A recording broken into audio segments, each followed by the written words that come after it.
What we have here is the second strain, or the second part, of the famous Maple Leaf Rag, which was printed as far back as 1899 and constituted, ragtime that is, constituted the popular piano music of the time.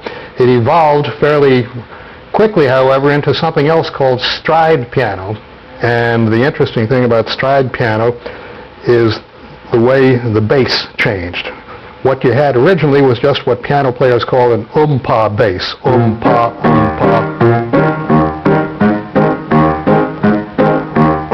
Stride people got a lot more playful with it and a lot more interested in technical challenges, so that instead of going from here to here, it would perhaps go from down here to there.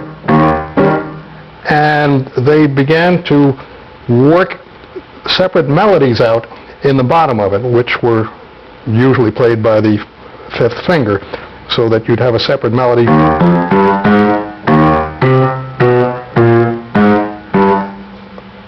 All the while, the answering chords would be like this.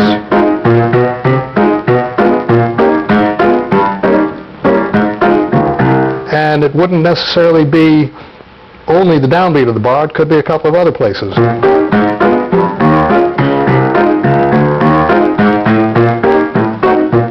Could be in octaves too.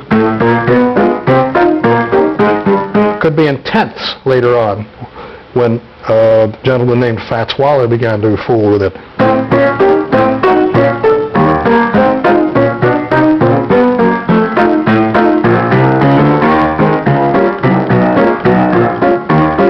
Okay, what was the right hand doing? The right hand would, the original Joplin piece was pretty swinging in its own way, but they loosened it up so it was more of a triplet rhythm instead of. It came out.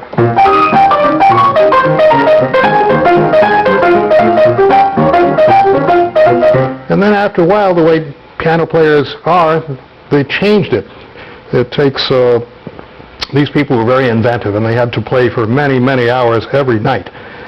And pretty soon they evolved different figures, so that Maple Leaf Rag might have come out sounding like this.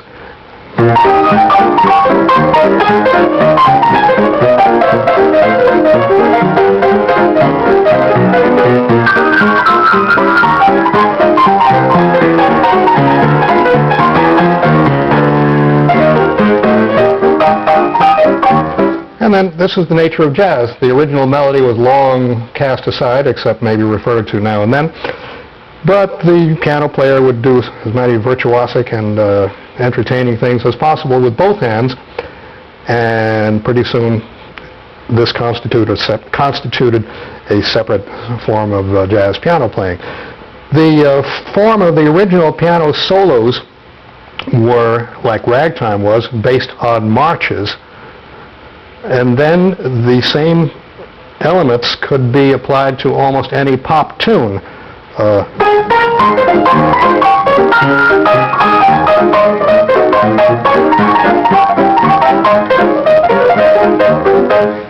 And it should be remembered that in those days, I doubt very much whether the players, James P. Johnson, Willie the Lion Smith, and Fats Waller, referred to it as stride. I think that term came a little bit later on. It was just called ragtime, and that's the hip way of playing ragtime in the early 1920s, in New York in particular.